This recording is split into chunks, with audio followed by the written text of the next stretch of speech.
दोस्तों नमस्कार। गौरव ज्ञान धारा में आप सभी का बहुत बहुत स्वागत है। आज सैटरडे को क्लास हम लोग इसलिए लेकर आए हैं क्योंकि बीच में हमारी एक दिन की छुट्टी हो गई थी क्लास की, जिस दिन मेरी तबीयत खराब थी। तो उस क्लास की भरपाई हम लोग आज शनिवार को कर रहे हैं और आज की क्लास में हम लोग एक नए चैप्टर को पढ़ने वाले हैं जिसका नाम है फ्रैक्शन, यानी कि उसको हिंदी में बोलते हैं भिन्न। तो आज की क्लास में हम लोग भिन्न को डिस्कस करेंगे और आज की क्लास में मैं आपके पिछले क्लास सिंप्लीफिकेशन के होमवर्क को डिस्कस नहीं कर रहा हूं, क्लास बहुत लंबी हो जाएगी। तो हम लोग उस क्लास को मंडे को डिस्कस करेंगे, मंडे वाली क्लास में हम लोग उसको डिस्कस कर लेंगे। तो चलिए शुरू करते हैं आज की क्लास को। और आज की क्लास में हम जानते हैं फ्रैक्शन या भिन्न क्या होते हैं। तो सबसे पहले इसकी परिभाषा यहाँ पे लिखा हुआ है कि भिन्न एक ऐसी संख्या होती है जो पूर्ण के किसी भाग को दर्शाती है। पूर्ण के किसी भाग को दर्शाने का मतलब यह है कि जैसे मान लो आपको लिखा हुआ है 2/5, मान लीजिए 2/5 लिखा हुआ है, तो इसका पूरे का मतलब यह है कि 5 का दूसरा भाग, 5 का दूसरा भाग, तो उसको क्या लिखेंगे 2/5, 5 में से दूसरा भाग 2/5। मान लीजिए लिखा हुआ आ जाए 1/10, तो 10 का एक भाग, 10 का एक भाग इसका मतलब होता है। तो यही इसकी परिभाषा को लिखा गया है। आगे ही लिखा हुआ है अर्थात भिन्न दो पूर्ण संख्याओं का भागफल होता है।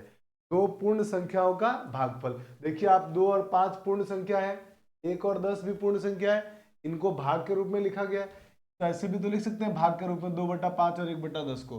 तो यही कुल मिला के कहने का मतलब है भिन्न का, कि भिन्न आपके पूर्ण संख्याओं के भागफल के रूप में लिखी होती है। तो मुझे लगता है आपको भिन्न का मतलब समझ में आ गया। भिन्न का मतलब समझ में आने के बाद मेरे दोस्त अब छोटी छोटी बातें आपको सीखती चलनी है। जैसे भिन्न में हम संख्याओं को ऐसे लिखते हैं a/b, तो क्या पढ़ेंगे a/b, a/b पढ़ेंगे, a/b पढ़ते हैं। इसमें जो ये ऊपर वाला लिखा हुआ है इसको बोलते हैं अंश, को बोलते हैं अंश। अंश माने इंग्लिश में इसको बोलते हैं न्यूमरेटर। इसी प्रकार से जो नीचे वाला बी लिखा हुआ है इसको बोलते हैं हर, डिनोमिनेटर, नोमिनेटर, ये इसको बोला जाता है। तो ये अंश और हर जो हमने लिखा है ये इनको बोलते हैं। यहां तक कोई इशू नहीं है। अब कुछ एग्जाम्पल, सर एग्जाम्पल बताइए। तो अगर हम एग्जाम्पल की बात करें भिन्न के, तो एग्जाम्पल में जैसे लिखा हुआ है मान लो 2/5, कहीं आपके पास लिखा हुआ है 15/3, कभी आपके पास लिखा हुआ है 4 सही 1/2। तो इस प्रकार से सब भिन्न होती हैं, इस प्रकार से सारी क्या होती है, भिन्न होती हैं। इसी तरीके से आपके पास भिन्न को ऐसे भी लिखा जाता है, कई बार आपको ऐसा भी देखने को मिलेगा 2/1 प्लस 1/4 प्लस 1/5, है ना। इसी तरीके से चीजें चलती जाएगी, तो ये भी एक भिन्न है। अब आप कहोगे सर इतने तरह की जो भिन्न है, इस इतने तरह के भिन्न को लिखने की वजह से ही भिन्न के प्रकार का जन्म हुआ। इनको देख के आपको लग गया कि हाँ सर ये एक अलग भिन्न दिख रही है, ये एक अलग दिख रही है, कि ये अलग दिख रही है और एक कि ये अलग दिख रही है। तो इस प्रकार के भिन्नों में अगर आप अच्छे से देख पा रहे हैं तो आप कहेंगे कि सर इसमें मुझे अंश और हर तो समझ में आ रहा है, ऊपर वाला अंश होता है नीचे वाला हर होता है। आप देखिए, देखेंगे तो आप पाएंगे कि जो ऊपर ये जो पहला वाला भिन्न है ना, इसमें अंश छोटा है और हर बड़ा है। दूसरे वाले भिन्न में सर क्या खास बात है, दूसरे वाले भिन्न में आप देखेंगे तो आप कहेंगे सर दूसरे वाले भिन्न में अंश बड़ा है और हर छोटा है। और तीसरे वाले भिन्न में क्या किया हुआ है, तीसरे वाले भिन्न में लिख तो अलग प्रकार से लिखा हुआ है 4 सही 1/2। 4 पूर्ण संख्या और 1/2 भिन्न संख्या, माने पूर्ण संख्या और भिन्न संख्या दोनों को मिला के लिखा हुआ है। और तीसरा जो आपने एग्जाम्पल लिखा है, इस तीसरे एग्जाम्पल में सर 2/1 प्लस 1/4 प्लस 1/5, माने लगातार चल रहा है ये यहां से यहां तक चलता ही जा रहा है। तो इस प्रकार मेरे दोस्त चारों भिन्नों के अंदर कुछ ना कुछ अलग अलग बात है। इस वजह से हम लोग भिन्नों को टोटल 4 भागों में बांट देते हैं। इसीलिए हमारा जो अगला कॉन्सेप्ट लिखा हुआ है यहाँ पर वो है भिन्नों के प्रकार। तो टोटल हमारे पास 4 प्रकार के भिन्न होते हैं। एक होता है इनप्रॉपर फ्रैक्शन माने अनुचित भिन्न, दूसरा होता है प्रॉपर फ्रैक्शन माने उचित भिन्न, और तीसरा होता है मिक्स्ड फ्रैक्शन माने मिश्र भिन्न, और चौथा होता है कंटिन्यूड फ्रैक्शन माने सतत भिन्न। तो ये 4 प्रकार के भिन्न होते हैं। अब सर ये 4 प्रकार के जो भिन्न आपने लिखे हैं, आप हमको तो ये बताइए कि जो 4 प्रकार के आपने भिन्न लिखे हैं ना, ये 4 प्रकार के भिन्न कैसे होगा, अनुचित भिन्न कौन होगा, उचित भिन्न कौन होगा, है ना, ये सब बताइए। अब इसको जरा हम एक एक करके एग्जाम्पल से समझने की कोशिश करें। तो मेरे दोस्त, अनुचित भिन्न वो भिन्न होता है जिसका अंश बड़ा हो, का अंश बड़ा हो। माने अनुचित भिन्न में क्या होगा, अनुचित भिन्न में अंश हर से बड़ा होगा। जब अंश का अंश जो है ना, वो अंश हर से बड़ा हो जाए तो वो कैसा भिन्न होगा, अनुचित भिन्न। अब बड़े के सिंबल को हम ऐसे बनाते हैं, जिधर ये चोंच चोंच दिख रहा है आपको, ये चोंच जिधर खुलेगी ना वो बड़ा होगा, और जिधर बंद होगी वो छोटा होगा। इसका मतलब अंश जब हर से बड़ा हो तो कैसी भिन्न होगी, अनुचित भिन्न। जैसे सर एग्जांपल के लिए बताइए, एग्जांपल के लिए मान लीजिए आपके पास लिखा हुआ है 15/4। आप देखिए इसमें अंश बड़ा है, बिल्कुल बड़ा है सर, तो ये कैसी भिन्न हो गई, अनुचित भिन्न। इसी तरीके से मान लो लिखा आ जाए 2/24।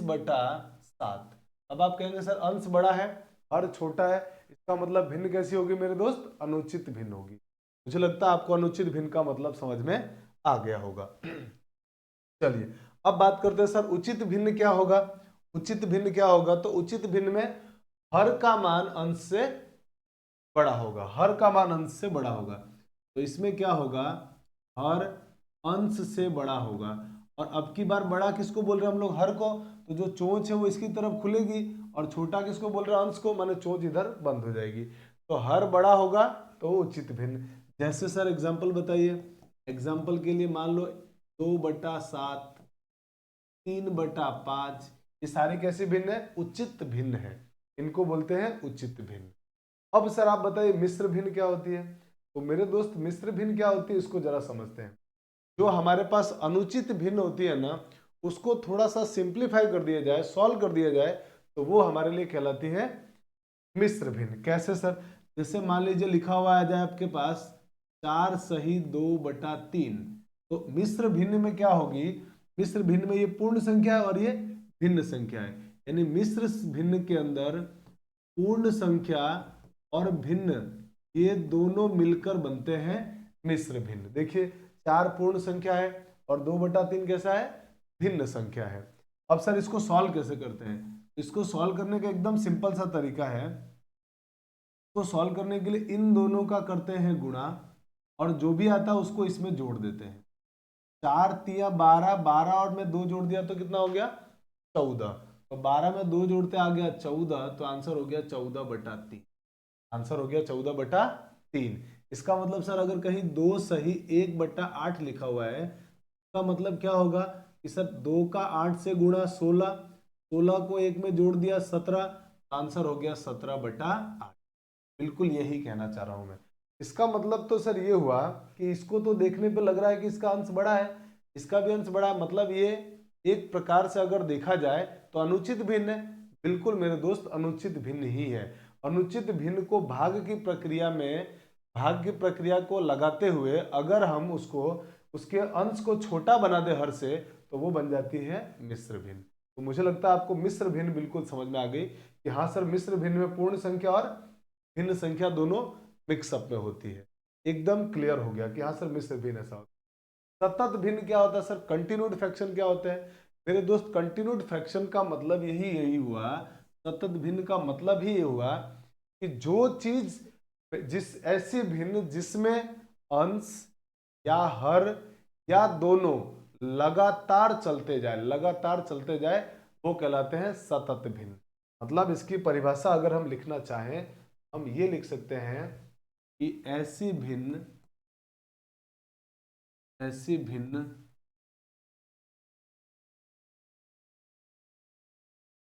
जिसमें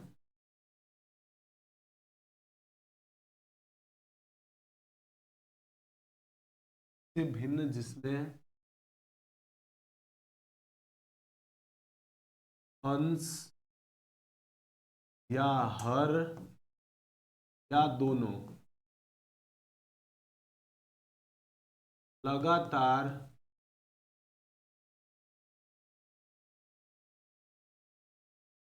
लिखते जाए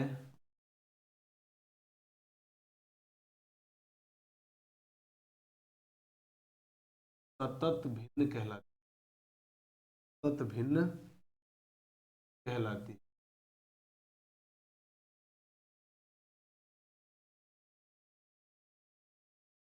सतत भिन्न, जैसे सर एग्जांपल बताइए। जैसे एग्जांपल के लिए मान लीजिए आपके पास लिखा हुआ आया कि यहाँ पर 1/1 + 1/1 + 1/4, ये चीज ऐसी चलती जा रही है अगर, तो ये कैसी भिन्न होगी?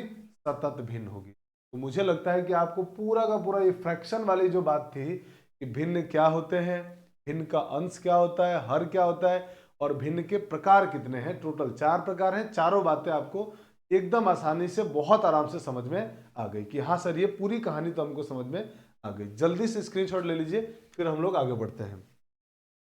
चलिए तो दोस्तों आप लोगों ने शॉट इसका स्क्रीनशॉट ले लिया होगा। अब हम आते हैं हमारे अगले अगला जो कॉन्सेप्ट है ना, इसको समझना, बस डेफिनेशन को याद रखना है क्योंकि इसकी जरूरत हमारे को पड़ेगी जब भिन्नों की तुलना कर रहे होंगे। तो इसमें क्या है, एक तो है आरोही क्रम और एक है हमारे पास अवरोही क्रम। आरोही क्रम माने असेंडिंग ऑर्डर, अवरोही क्रम माने डिसेंडिंग ऑर्डर। आरोही क्रम का मतलब होता है छोटे से बड़ा क्रम। आरोही क्रम का मतलब क्या हुआ? छोटे से बड़ा क्रम। माने सबसे छोटा लिखिए, उसके बाद उससे बड़ा लिखिए, उसके बाद उससे बड़ा लिखिए, उसके बाद उससे बड़ा लिखिए, ऐसे करते करते जाएंगे तो वो नंबर क्या कहलाएंगे? आरोही क्रम में कहलाएंगे, छोटे से बड़ा क्रम। इसमें परिभाषा लिखा हुआ है इसका कि जब दो या दो से अधिक संख्याओं को बढ़ते क्रम में लिखा जाता है तब संख्याओं के इस क्रम को आरोही क्रम कहते हैं। अर्थात इस क्रम में सबसे छोटी संख्या पहले, सबसे पहले, और सबसे बड़ी संख्या को अंत में लिखा जाता है, लास्ट में लिखा जाता है। जैसे एग्जांपल बताइए सर। एग्जांपल के लिए मान लीजिए आपके पास लिखा हुआ है 4, 9, 13, 2, 8 और इनको आरोही क्रम में लिखना है आपको। तो अगर आप इनको आरोही क्रम में लिखना चाहते हैं तो इनको आरोही क्रम में कैसे लिखेंगे आप? आरोही क्रम में क्या करते हैं मेरे दोस्त, सबसे छोटा नंबर पहले लिखते हैं, सबसे छोटा नंबर 2, उसके उससे जस्ट बड़ा नंबर, उससे बस जस्ट बड़ा नंबर क्या है? 4, उससे जस्ट बड़ा नंबर तो आप कहेंगे 8, उसके बाद आप कहेंगे सर 13, और उसके बाद सॉरी 9 के बाद आप कहेंगे 13।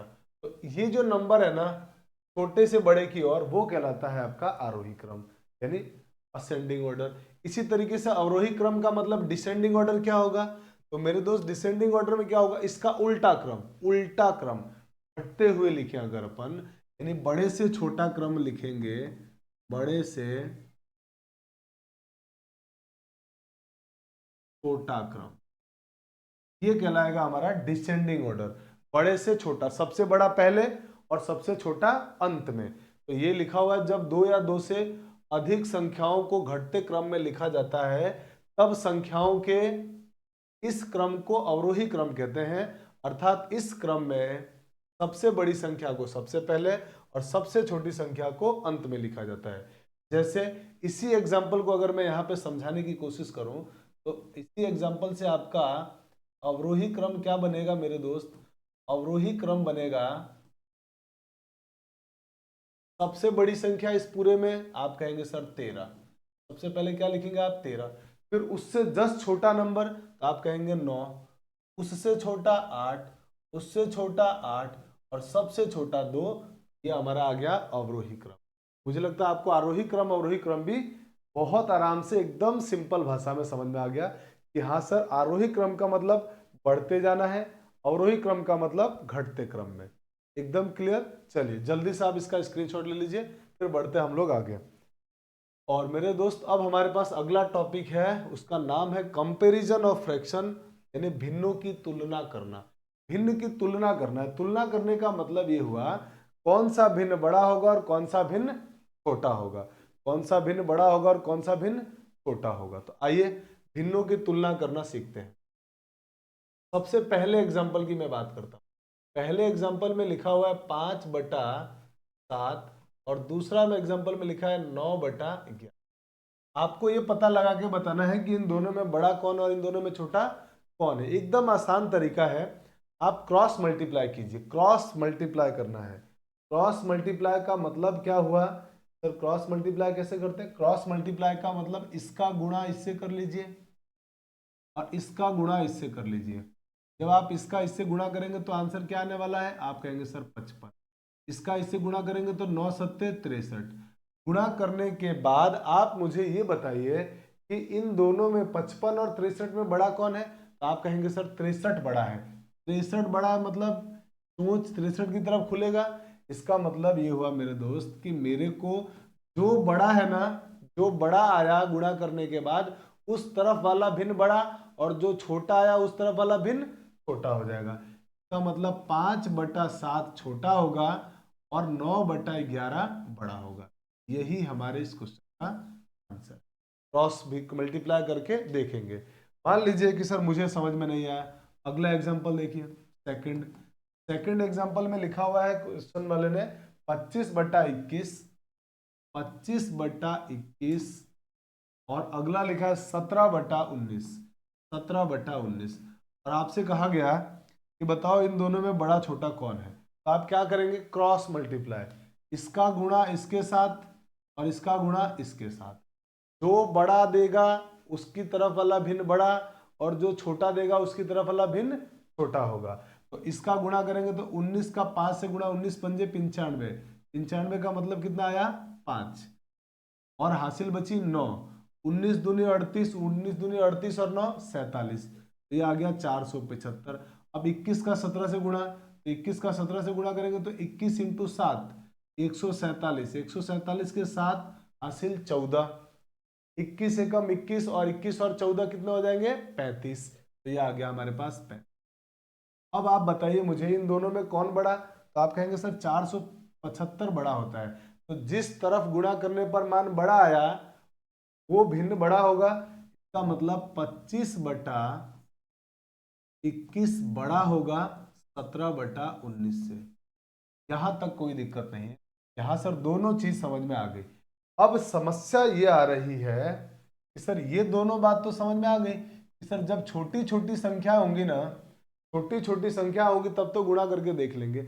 अभी तो ये क्वेश्चन भी आप में से कई लोगों को गुणा करने में तकलीफ हुई होगी। तो ऐसी कंडीशन में जब कभी भी आप देखोगे कि सर जब हमारे को छोटे छोटे नंबर दिए जाएंगे ना, तब तो क्रॉस मल्टीप्लाई करके सॉल्व करना बहुत ही बेस्ट तरीका है। सबसे बेस्ट तरीका है क्रॉस मल्टीप्लाई करना। लेकिन कब? जब छोटी छोटी संख्या हो।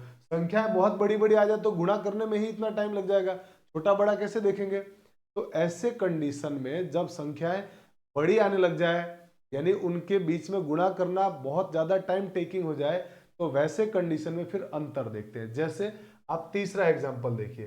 तीसरे एग्जांपल में मेरे दोस्त लिखा हुआ इसमें 25/29, 25/29 और 47/50। फिर लिखा हुआ है 41/47, 41/47। फिर लिखा हुआ है 92/104। और आपसे कहा गया इससे बताओ। चिंता मत करिए, इतना बड़ा बड़ा एग्जाम में आपके नहीं आएगा, लगभग नहीं आएगा। पर मेरी जिम्मेदारी है मैं आपको हर चीज सिखा के जाऊं, सारे शस्त्र अस्त्र शस्त्र आपको बता दूं, ताकि एग्जाम में आपको अगर ऐसा सवाल भी मान लो बाई चांस आ जाए तो आपसे नहीं, ऐसा ना हो कि आप ना बनाओ, बन जाना चाहिए आपसे सवाल। इसीलिए मैं ये क्वेश्चन भी बता रहा हूँ। बाकी तो वो इतने छोटे छोटे क्वेश्चन में ही ढेर कर देगा कई लोगों को, तो आपको चिंता करने की जरूरत नहीं है। आप इसको भी सीख लीजिए।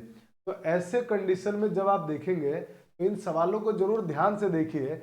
आप देख के पा रहे होंगे कि सर सबका हर छोटा है, सॉरी हर बड़ा है, सबका हर बड़ा है। और सबका हर अगर बड़ा होता है तो क्या करते हैं उसको? जब अंश से हर अगर बड़ा होगा तो मेरे दोस्त उसको कहते हैं उचित भिन्न, कहते हैं उचित भिन्न। तो इस सवाल में सब उचित भिन्न है। अब उचित भिन्न होने पर आप क्या करेंगे? इनका अंतर निकाल दीजिए, अंश और हर का अंतर। तो आप कहेंगे सर इन दोनों में अंश और हर में अंतर कितने का है? 4 का। इन दोनों में अंश और हर में अंतर कितने का है? आप कहेंगे सर 3 का। इन दोनों में अंतर कितने का है? सर 6 का है। इन दोनों में अंतर कितने का है? आप कहेंगे सर इन दोनों में अंतर आ रहा है 12 का। ये आ गया 12। एकदम सिंपल आया। अंतर सबका कितना आ गया? 4, 3, 6, 12। अब आप एक काम करिए, पहला काम तो अंतर निकाला आपने, अब आप मेरे दोस्त अंतर का एलसीएम निकाल लीजिए। अंतर का एलसीएम, आप अब एलसीएम आपको निकालना आता होगा। अब आप कहेंगे सर एलसीएम इन सब का आएगा 12। एलसीएम कितना आएगा? 12 आएगा। आप इन अंतर को बराबर कर लीजिए, इस अंतर को बराबर कीजिए। तो मुझे बताइए एक बात कि अगर आप इस अंतर को बराबर करना चाहते हैं तो यहाँ पे आप 12 लाना पड़ेगा आपको। और 12 कब आएगा? तो आप कहेंगे सर 4 को जब 3 से गुणा कर दूंगा, जब 4 को 3 से, तो वही 3 से गुणा इसको कर दीजिए आप, वही 3 से गुणा इसको कर दीजिए। मैं कलर चेंज कर लेता हूँ ताकि आपको दिखेगा। वही 3 से गुणा आप इसको कर लीजिए। इसी प्रकार से 3 को गुणा करें, 3 को 12 बनाने के लिए किससे गुणा करना पड़ेगा? आप कहेंगे सर 4 से, उसी 4 से इसको गुणा कर लीजिए। इसको बराबर करने के लिए आप कहेंगे सर इसको 2 से गुणा करना पड़ेगा, उस 2 से इसको गुणा कर लीजिए, और इसमें तो 1 से गुणा करना पड़ेगा। यहां तक बात समझ में आई? हाँ सर, यहां तक कोई दिक्कत नहीं। अब जरा मुझे बताइए ये कितना है? तो 25 इंटू 3 75 आएगा। 43 को 4 से गुणा कर दिए, 4 चौक 16, 160 और 28, 188 आ जाएगा, 188। और इसका गुणा करेंगे तो 8 और 2 82, और इसका गुणा करेंगे तो 90। बात समझ में आ गई? 3 काम हमने कर लिया, फटाफट से अंतर निकाला, अंतर का एलसीएम निकाला। अंतर को बराबर करने के लिए इसको गुणा करना था 3 से, इसको गुणा करना था 4 से, इसको गुणा करना था 2 से, और ये तो 12 है ही, तो इनको मैंने 4 वही नंबर से उन संख्याओं के अंश को गुणा कर दिया। गुणा करने के बाद अगर सवाल में उचित भिन्न है, अब यहां पे ये बात आपको ध्यान रखनी पड़ेगी, अंतर समान करने के बाद, अंतर समान करने के बाद यदि भिन्न उचित है तो जिसका अंश बड़ा होगा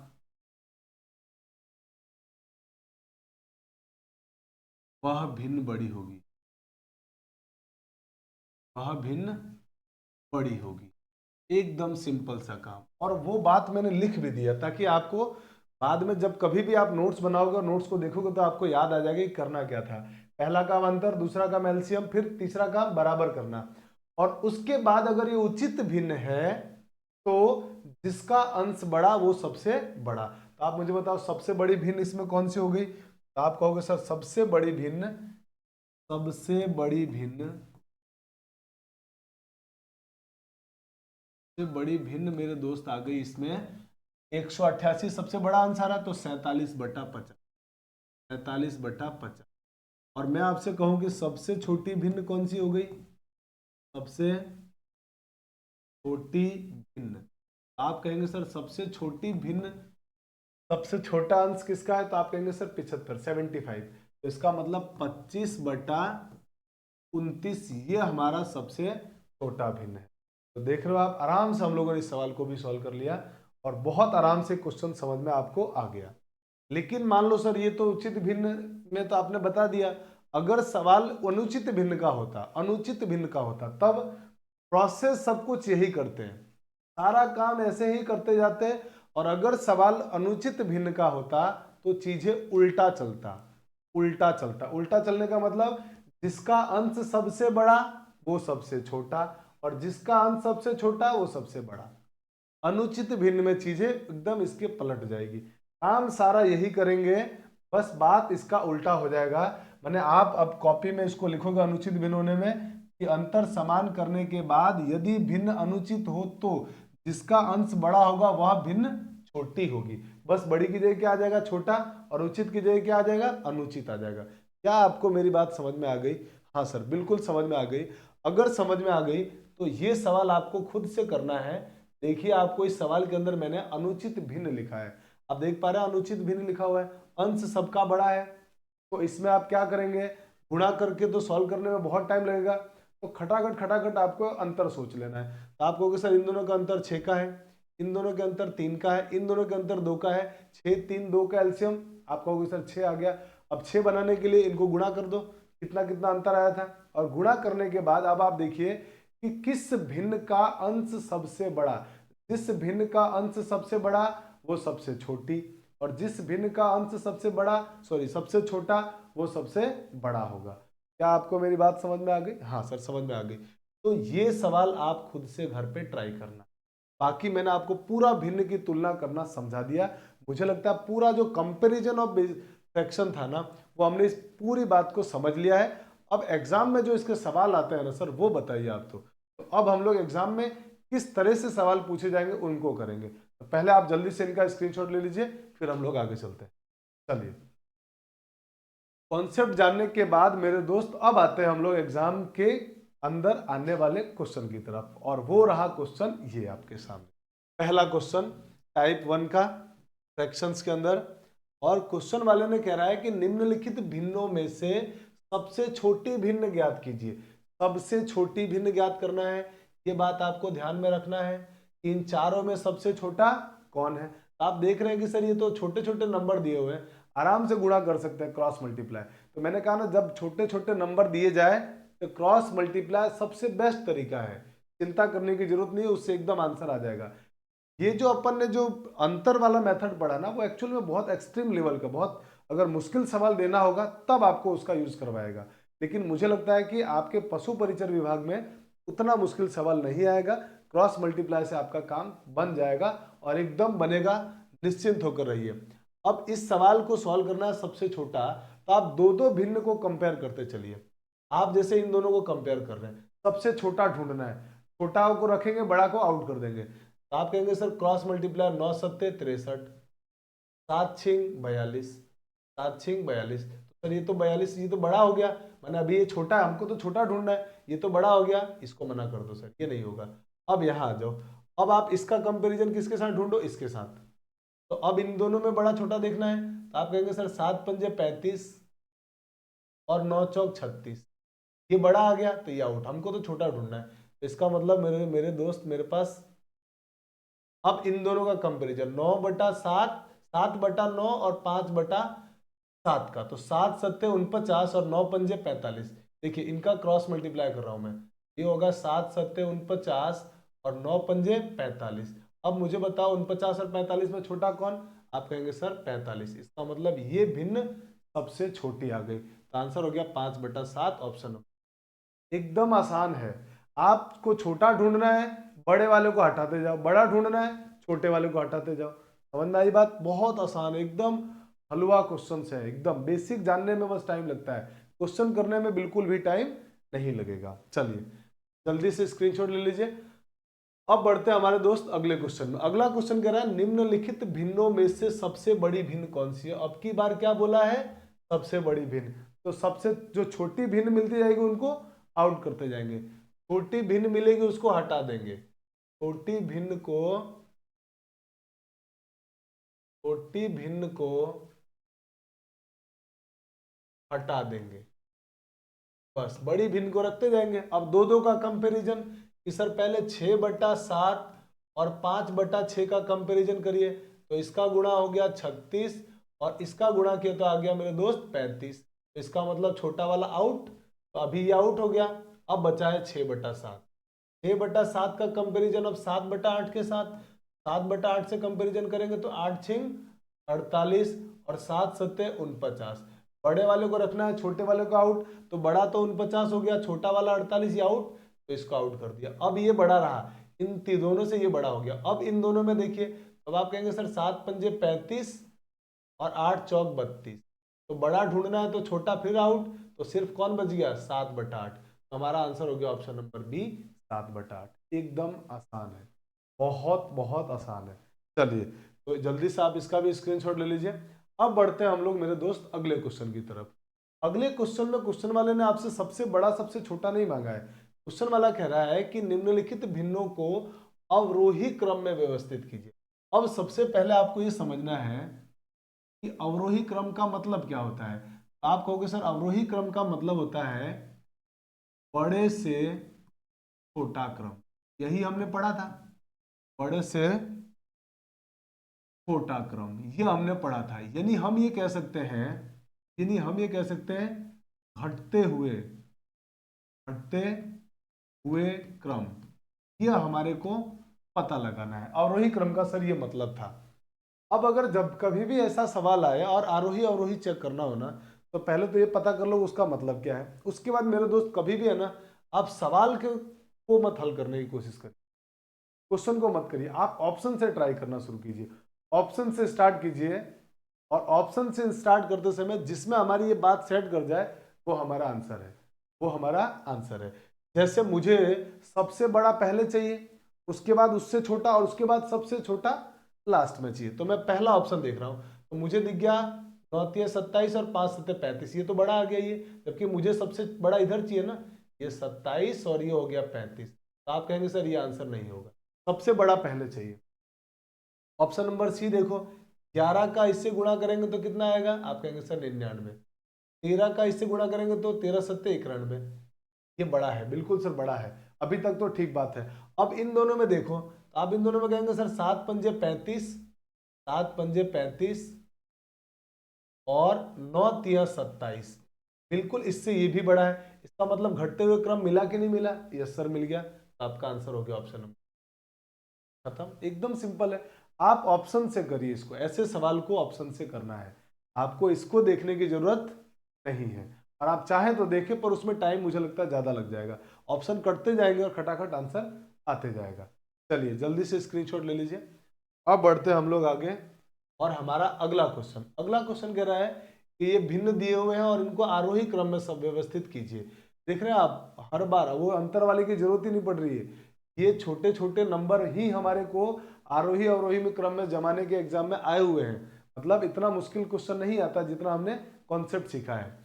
अब आइए इसको करेंगे। तो आप कहेंगे सर फिर से आरोही क्रम का मतलब सर आपने ये बताया था, आरोही क्रम का मतलब था हमारे पास छोटे से बड़ा, छोटे से बड़ा क्रम। छोटे से बड़ा क्रम का मतलब ये हुआ कि बढ़ते हुए क्रम, बढ़ते हुए क्रम, बढ़ते हुए क्रम में जाना है, बिल्कुल बढ़ते हुए क्रम में।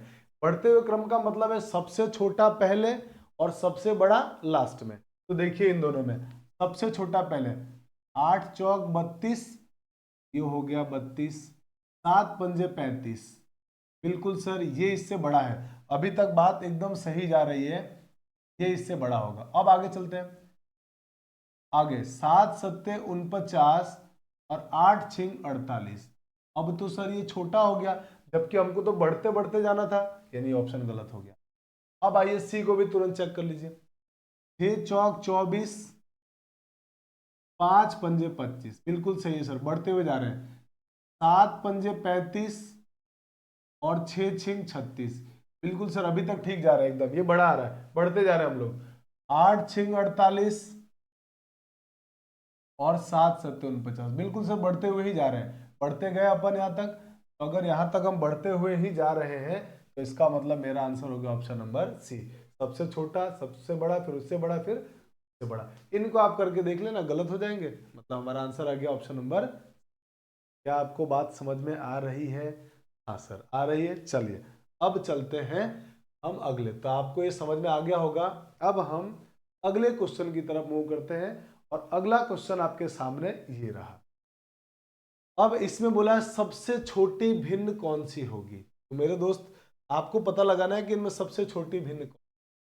तो अब आप चाहे तो अंतर विधि का यूज करें, चाहे तो अंतर विधि का प्रयोग कर सकते हैं, क्योंकि गुणा करने में आपको दिक्कत होगी।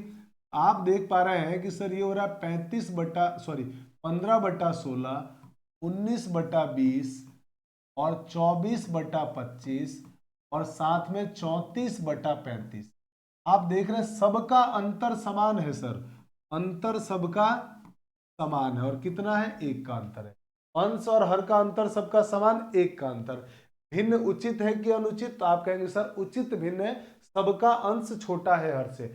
उचित भिन्न होने पर मेरे दोस्त क्या करते हैं हम लोग, जिसका अंश सबसे बड़ा वो सबसे बड़ा, और जिसका अंश सबसे छोटा वो सबसे छोटा। तो आपको क्या ढूंढना था, सबसे छोटा। तो मुझे बताओ इन सब में सबसे छोटा अंश किसका, तो आप कहेंगे सर इसका। तो इसका मतलब ये भिन्न कैसी हो गई, सबसे छोटी। इसका मतलब आंसर हो गया हमारा 15/16। देख पा रहे हैं हमने तो एक्सट्रीम लेवल तक की चीजें सीखी थी, लेकिन क्वेश्चन वाला इतनी सी बात में हमारे से क्वेश्चन पूछ लेता है। और ये सारे क्वेश्चन किसी न किसी आए हुए एग्जाम के थे। आपको बहुत अच्छी तरह से आई थिंक भिन्न समझ में आ गए होंगे, और मुझे लगता है कि हाँ सर, अब हम भिन्न के सवालों में बड़ा छोटा आरोही अवरोही क्रम के क्वेश्चन तो बहुत आराम से कर लेंगे। अब आप कंफर्टेबल महसूस कर रहे होंगे। अब चलते हैं हम लोग हमारे अगले टाइप 2 की तरफ, कंटिन्यूड फ्रैक्शन की तरफ। चलिए जल्दी से आप स्क्रीनशॉट ले लीजिए। और अब हमारे पास जो अगला टॉपिक है हमारा, वो है कंटिन्यूड फ्रैक्शन का। और ये लिखा हुआ है आपके साथ कि जब इस तरीके से दिया जाए संख्याएं और आपको जोड़ना पड़े तो कैसे करेंगे। पहले मेथड जानते हैं, फिर एग्जाम में कैसे करना है वो सीखेंगे। तो आइए, सतत भिन्न आपको मिल गया यहाँ पे। पहले हम लोग करते हैं पूरा प्रोसेस सीखते हैं। प्रोसेस सीखने के बाद हम लोग इसको एग्जाम में करने का तरीका भी जानेंगे। सवाल वाले ने दिया है 1/1 प्लस 1/1 प्लस 1/1 प्लस 1/5 इस तरह का मान दिया है। तो मेरे दोस्त, ऐसे क्वेश्चन को जो शुरुआत करते हैं ना, हम नीचे से शुरू करते हुए, आपको 1/5 में 1 जोड़ना था। तो मैंने आपको बताया था जब 1 जोड़ना हो ना, तो आप इसी में इसको जोड़ दीजिए। तो इसमें जब इसको जोड़ेंगे तो आपको क्या मिलेगा, ये 1 प्लस 1/1 प्लस 1 इनको जोड़ेंगे तो 5 और 1 6/5 मिल जाए। और अब हमने छोटी क्लास में पढ़ा था कि सर जब भिन्न भाग में भिन्न आ जाए तो उसको उल्टा कर देंगे तो मल्टीप्लाई बन जाएगा। तो इसको उल्टा कर दो। तो जैसे आप इसको उल्टा करेंगे तो ये बन जाएगा 1/1 प्लस 1/1 प्लस, और इसको सॉल्व कर रहा हूं उल्टा करने पर जो 6/5 था वो मेरे दोस्त हो जाएगा 5/6। क्या आपको मेरी बात समझ में? बिल्कुल समझ में। अब मुझे जरा ये बताइए कि यहां तक अगर बात समझ में आ गई है तो फिर से सर, अब ये भिन्न में 1 जोड़ना है, तो भिन्न में 1 जोड़ना है तो नीचे वाले को ऊपर वाले में जोड़ दो, है ना। तो आप जोड़ोगे तो 6 और 5 कितने हो जाएंगे, 11। 11/6 आ गया। इसका मतलब ये आया 1/1 प्लस 1/11/6। फिर से आप कहेंगे कि सर इसको उल्टा कर देंगे तो मल्टीप्लाई में आ जाएगा, कर दीजिए उल्टा। 1/1 प्लस 6/11 क्या आ गया। अब फिर सर इसको जोड़ना है, फिर इस 6/11 भिन्न में 1 जोड़ना है, जोड़ दीजिए। तो नीचे वाले में ऊपर वाले को जोड़ दिया, 6 और 1 11 और 6 17, 17/11 का मतलब 1/17/11। और अब कहोगे सर वापस कि फिर इसको उल्टा कर दीजिए तो आ जाएगा 11/17। यही हमारे इस क्वेश्चन का 11/17 हमारा ऑप्शन नंबर बी में है। ये आपका ऑप्शन नंबर बी हो गया। लेकिन सर ऐसे करेंगे तो हमसे तो गलती हो जाएगा, सवाल गलत भी हो जाएगा, और हमको ऐसे आता भी नहीं है, टाइम भी बहुत लगेगा। तो मेरे दोस्त आप चिंता मत करिए, मैं आपको का एक और तरीका बताता हूं, और उस तरीके से आप क्वेश्चन को बनाना, एग्जाम में वही मेथड लगाना, उससे क्वेश्चन जल्दी बनेगा। तो देखिए, जब भी ऐसा सवाल आए ना, ऐसा सवाल देख रहे हैं आप, बहुत ध्यान से देख लीजिए, 1 और ये सब लिखा हुआ है, ठीक है। ऐसा सवाल आए, नीचे से शुरू करिए, 1 और 5 लिखा हुआ है, आप मेरे दोस्त 1 लिख दीजिए और उसके बाद 5। यानी पहले आपको क्या लिखना है, अंश, उसके बाद क्या लिखना है आपको, हर। अंश और हर को लिख दीजिए। बिल्कुल सर, लिख दिया 1/5। पहले अंश लिख दो, फिर लिख दो हर। इसके बाद आप इधर चलिए, +1 +1 +1। तो आप यहां ऊपर लिखते जाइए, 1 फिर 1 फिर 1, 3 बार 1 जोड़ा था, हमने 3 बार 1 को लिख दिया। यहां तक कोई समस्या नहीं है, यहां तक एकदम बात हमको समझ में आ गई। अब आपको क्या करना है, अब एकदम आसान काम है। ये लिख दिया आपने, फिर से मैं बता रहा हूं मैंने क्या किया, अंश और हर को लिखा, अंश को पहले हर को बाद में। उसके बाद इधर चला मैं, +1 +1 +1 हो रहा सब में। तो मैंने क्या किया, इसमें 1 1 1, ठीक है। ये लिखने के बाद +1 था ना, ये लिख दिया। लिखने के बाद मेरे दोस्त, इसका इससे आपको गुणा करना है, इसका इससे गुणा, और अगर बीच में प्लस का साइन चल रहा है तो इसको इसमें जोड़ देंगे आप इसको जोड़ेंगे। तो आप जोड़ेंगे तो 1 का 5 से गुणा 5, और 5 में 1 जोड़ दिया तो कितना आ गया आंसर आपका, आप कहेंगे सर 6। कोई दिक्कत? कोई दिक्कत नहीं सर, बहुत अच्छी तरह समझ में आ रहा है। अगला फिर से वही काम, इसका इसमें गुणा और इसमें जोड़ दीजिए। इसमें जब आप जोड़ेंगे तो मेरे दोस्त 1 × 6 हो जाएगा 6, 6 + 5 आ जाएगा 11। आ गया 11? हाँ सर आ गया, एकदम आसान है। अब आप फिर से इस 1 का गुणा 11 के साथ कर दीजिए। 1 का 11 से गुणा करेंगे तो 11, 11 एकम 11, और इस 6 को जोड़ना है, प्लस है तो जोड़ना है, तो 11 और 6 हो जाएगा 17। बिल्कुल सर 17 आ गया। अब क्या करें सर? अब मेरे दोस्त मुझे बताइए, आपने इधर पहले किसको लिखा था? अंश को, उसके बाद क्या लिखा था? हर को। तो आप इधर आखिरी से 2 आदमी दिख रहा है आपको, 11 और 17। तो इसका मतलब डेफिनेटली आपका जो पहला वाला मान होगा वो अंश रहेगा और दूसरा वाला मान हर रहेगा। 11/17, देखिए वही आंसर जो हमने इस मेथड से निकाला था। ये प्रॉपर तरीका था और ये आपको एग्जाम में अप्लाई करना है। क्या आपको बात समझ में आई? सर थोड़ी थोड़ी समझ में आई है, पूरा समझ में नहीं आया, चिंता मत करिए। अगला क्वेश्चन फिर से हम लोग इसी तरीके से मैं आपको बताऊंगा, उसमें कोशिश करना पूरा समझ में आ जाएगा। आप तब तक जल्दी से इसका स्क्रीनशॉट लीजिए। चलिए अब हम बढ़ते हैं अगले क्वेश्चन में। अगला क्वेश्चन हमारे पास फिर ऐसा आ गया, और इसमें क्या बोला है कि ये पूरे का मान अगर x है तो आपको इसका मान पता लगाना है कि कितना होगा। इसका मान पता लगाना है कि कितना होगा। ठीक है, तो मेरे दोस्त हम क्या करने वाले हैं इसके अंदर, हम इसको भी सॉल्व करेंगे बहुत आसान तरीके से। जो मैंने आपको तरीका बताया था वही तरीका यहां पर भी अप्लाई कर लेते हैं। आइए, सबसे पहले सर भिन्न, जो अंतिम भिन्न था उसमें पहले आपने बोला था अंश को लिखेंगे फिर हर को लिखेंगे, लिख दिया, बिल्कुल सही है। इसके बाद आप इधर चलिए, +1 +1 +1, तो आप एक एक लिख दीजिए, एक एक एक, कितनी बार था? 3 बार, तो लिख दिया, एकदम आसान। चलिए ये बात समझ में आ गई। फिर आपने कहा था सर कि इसका इससे गुणा करना है और इसमें जोड़ना है, बिल्कुल। तो 2 एकम 2, 2 में 1 जोड़ दिया तो कितना आ गया मेरे दोस्त? 3 आ गया। फिर से वही काम, फिर से क्या वही काम कि सर अब इस 1 का 3 से गुणा होगा और उसमें 2 को जोड़ देंगे, तो 1 × 3 3, 3 + 2 हो जाएगा मेरे दोस्त 5। फिर इसका इसमें गुणा होगा, 5 एकम 5 +3 जोड़ेंगे तो आ जाएगा 8। यहां तक तो कोई दिक्कत नहीं है सर, यहां तक मुझे एकदम बात समझ में आ गई। अब यहां के बाद तो कुछ है ही नहीं नंबर, तो आखिरी 2 आदमी बच गए हमारे पास, 5 और 8। तो आपका आंसर कितना आ जाएगा? यहाँ से 5 अंश में और 8 हर में। अच्छा, ये सब किसके बराबर थे? x के बराबर। मैंने आपको x की वैल्यू कितनी आ गई? 5/8। x का मान कितना आ गया? 5/8। सवाल वाले ने पूछा था 2x + 7/4 का मान, तो x की जगह रख दो आप 5/8, तो आपका आंसर हो जाएगा 2 गुणा x की जगह आ गया 5/8 प्लस 7/4। ये 2 8 से कट जाएगा 4 बार, और मेरे दोस्त हो गया 5/4, और 7/4 को जोड़ोगे 7 और 5 12/4, 12/4 का मतलब आंसर हो गया 3, और आपका ऑप्शन नंबर 1 करेक्ट। कितना सिंपल है ना, हलवा क्वेश्चन है ना एकदम, कोई दम नहीं है सवाल में। सोचो कितना आसानी से क्वेश्चन बन रहे हैं, है ना। चलिए मुझे लगता है आपको बात समझ में आ गई। चलते हैं आगे हम लोग, और आगे हमारे पास अगला क्वेश्चन जो है वो आपके सामने ये रहा। अब क्वेश्चन में क्या हो रहा है, थोड़ा सा चेंज हो गया सर क्वेश्चन।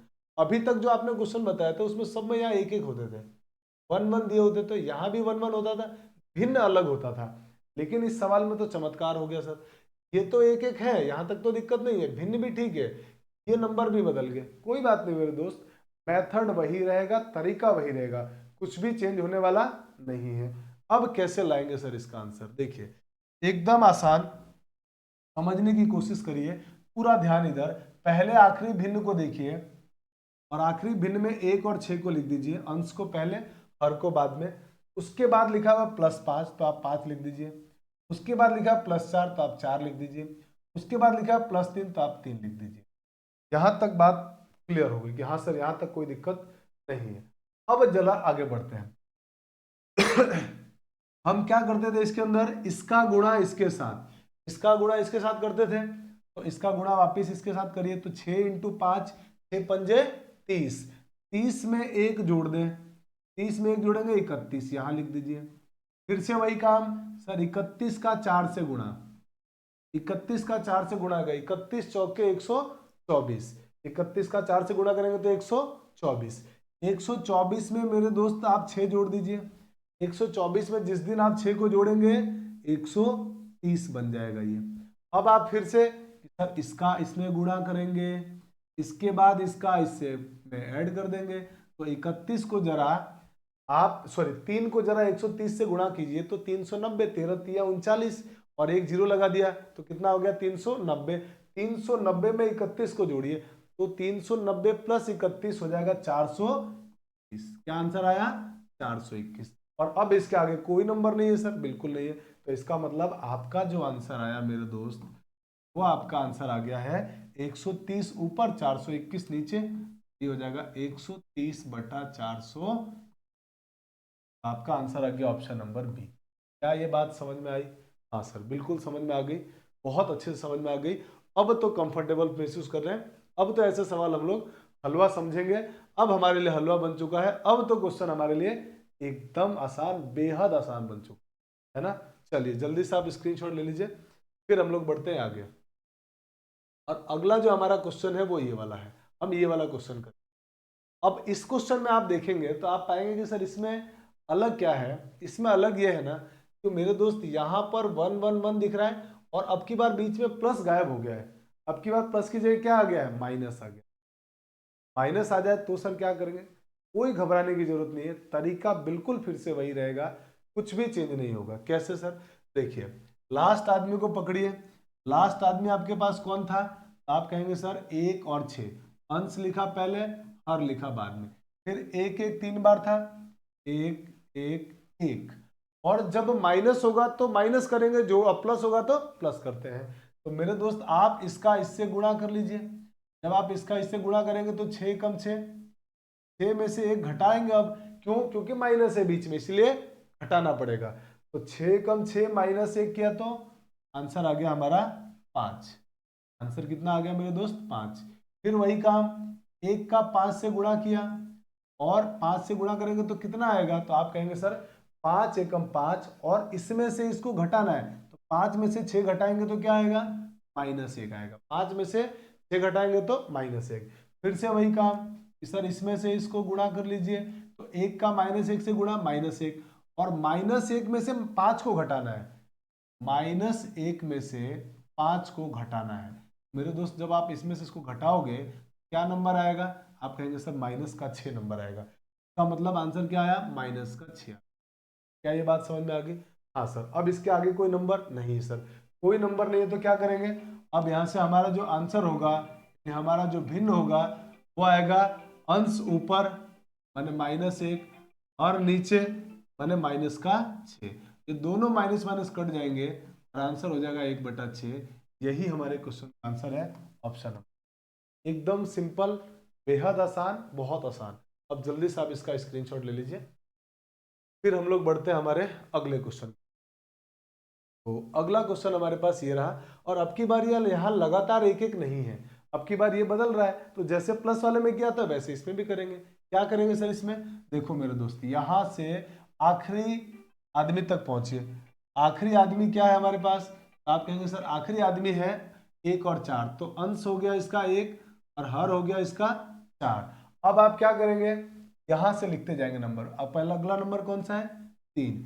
इसके बाद नंबर कौन सा है, 2। इसके बाद नंबर कौन सा है? तो आप कहेंगे सर 1। यहां तक कोई दिक्कत नहीं सर, कोई प्रॉब्लम नहीं, यहां तक कोई दिक्कत नहीं। बीच में माइनस है तो आपको लास्ट में माइनस करना है। बात समझ में आ रही है? हाँ सर।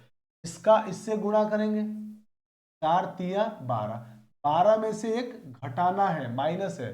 तो 4 तिया 12 -1 11।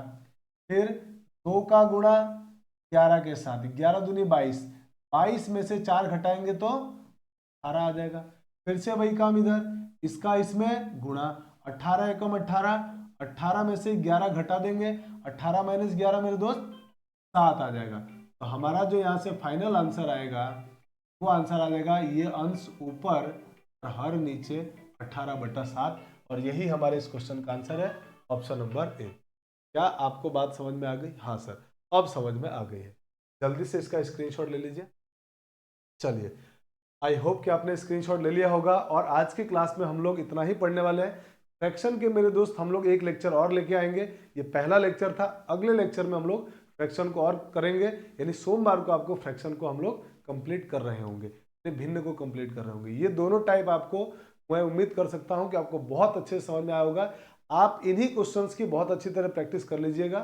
सोमवार को आपको होमवर्क भी दिए जाएंगे और होमवर्क के क्वेश्चन भी डिस्कस किए जाएंगे। ठीक है, तो चलिए मिलते हैं नेक्स्ट क्लास में। Thanks for watching. जय हिंद।